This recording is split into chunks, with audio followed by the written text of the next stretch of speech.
Good evening everyone. मैं मनु कुमारी आपके अपने channel Manu Hindi by GK में स्वागत करती हूँ। आज हम लोग पढ़ेंगे ब्रह्मपुत्र की सहायक नदियाँ। वेरी इंपॉर्टेंट टॉपिक है, ध्यान से पढ़ना, ठीक है।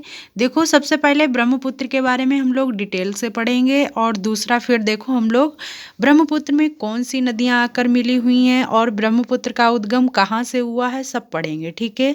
ध्यान से देखना, आपको याद हो जाएगा, ठीक है। सबसे पहले ब्रह्मपुत्र के बारे में हम लोग डिटेल से पढ़ेंगे, ध्यान से देखना, ठीक है। हम लोग शुरुआत करते हैं, ठीक है।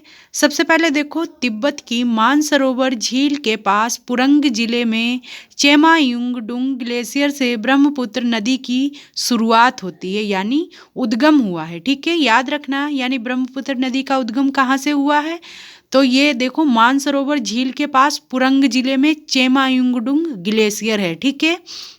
वहाँ से इसका उद्गम हुआ है ब्रह्मपुत्र का।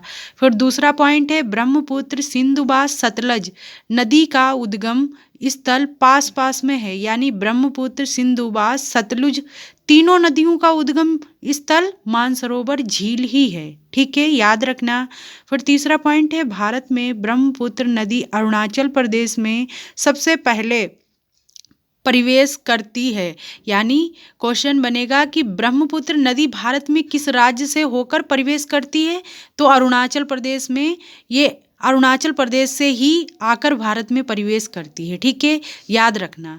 यानी भारत में एंट्री कहाँ से लेती है ब्रह्मपुत्र नदी, तो अरुणाचल प्रदेश राज्य से होकर, ठीक है, याद रखना। वेरी इंपॉर्टेंट क्वेश्चन है। फिर चौथा पॉइंट देखो, अरुणाचल प्रदेश से असम और बांग्लादेश जाकर ये बंगाल की खाड़ी में गिर जाती है। देखो, सबसे पहले अरुणाचल प्रदेश में आती है ब्रह्मपुत्र नदी, फिर बाद में असम में आती है और असम के बाद में बांग्लादेश में जाकर ये बंगाल की खाड़ी में गिर जाती है, ठीक है। तीनों पॉइंट याद रखना। फिर पांचवा है कि इसकी कुल लंबाई कितनी है ब्रह्मपुत्र की, तो ब्रह्मपुत्र की कुल लंबाई तो 2900 किलोमीटर है, और लेकिन ये भारत में सिर्फ 916 किलोमीटर ही बहती है, ठीक है। इसकी भारत में लंबाई याद रखना। यहाँ से क्वेश्चन बनेगा कि भारत में कितनी लंबाई है ब्रह्मपुत्र नदी की, 916 है, ठीक है, 916 किलोमीटर, याद रखना। फिर छठवां पॉइंट है, ब्रह्मपुत्र के नाम, यानी ब्रह्मपुत्र नदी को किस देश में किस नाम से जाना जाता है। देखो, तिब्बत में सांगपो के नाम से जाना जाता है ब्रह्मपुत्र नदी को, चीन में यारलुंग जाम्बो के नाम से जाना जाता है, अरुणाचल प्रदेश में इसे दिहांग नदी के नाम से जाना जाता है, और अब असम में इसे ब्रह्मपुत्र नदी के नाम से जाना जाता है, और बांग्लादेश में इसे जमुना नदी के नाम से जाना जाता है, याद रखना। यानी ये पांचों ये जो दो लाइन हैं, ये से 5 जगह किस किस नाम से जाना जाता है, यानी 5 क्वेश्चन अपने आप में हैं, ठीक है।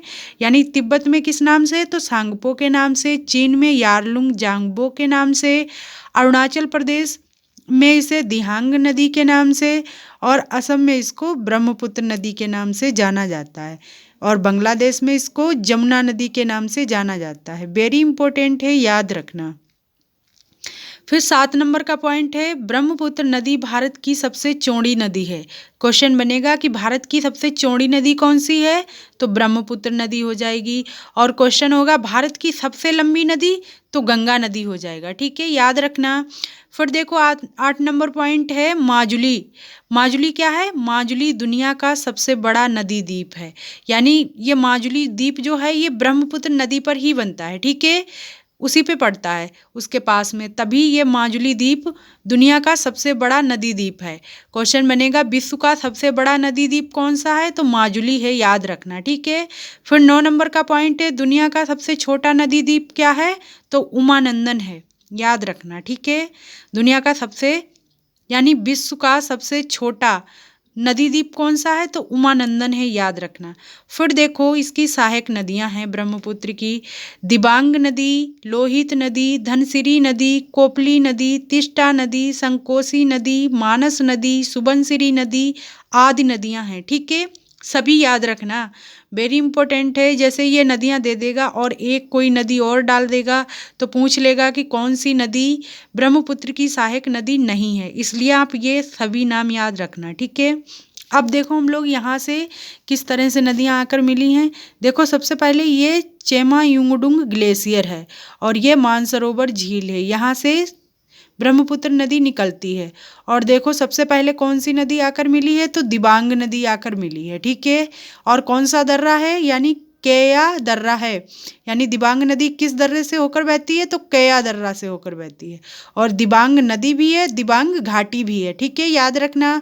फिर दूसरी देखो लोहित नदी आकर मिली हुई है ब्रह्मपुत्र में। यानी ब्रह्मपुत्र की सहायक नदी दूसरी कौन सी है, लोहित नदी। लोहित नदी को और किस नाम से जाना जाता है, तो खूनी नदी के नाम से भी जाना जाता है, याद रखना। क्वेश्चन बन सकता है कि लोहित नदी को और किस नाम से जानते हैं, तो खूनी नदी के नाम से जानते हैं। या फिर क्वेश्चन बन सकता है कि खूनी नदी के नाम से किस किस नदी को जानते हैं, तो लोहित नदी को जानते हैं, याद रखना, ठीक है। फिर देखो इधर धनसिरी नदी आकर मिली हुई है ब्रह्मपुत्र में। फिर इधर देखो कोपली नदी आकर मिली हुई है ब्रह्मपुत्र में। फिर देखो यहाँ सुबनसिरी नदी आकर ब्रह्मपुत्र में मिली है। फिर दूसरी है मानस नदी आकर मिली हुई है। फिर तीसरी देखो संकोसी नदी आकर मिली हुई है। और चौथी देखो तिस्टा नदी आकर मिली हुई है, ठीक है। इस तरह से ये जब अरुणाचल प्रदेश के बाद में ब्रह्मपुत्र नदी फिर असम में आती है, और असम के बाद में ये बांग्लादेश में जाती है, और बांग्लादेश के बाद ये बंगाल की खाड़ी में जाकर मिल जाती है, ठीक है। अब हम मिलेंगे नेक्स्ट वीडियो में। जय हिंद, जय भारत।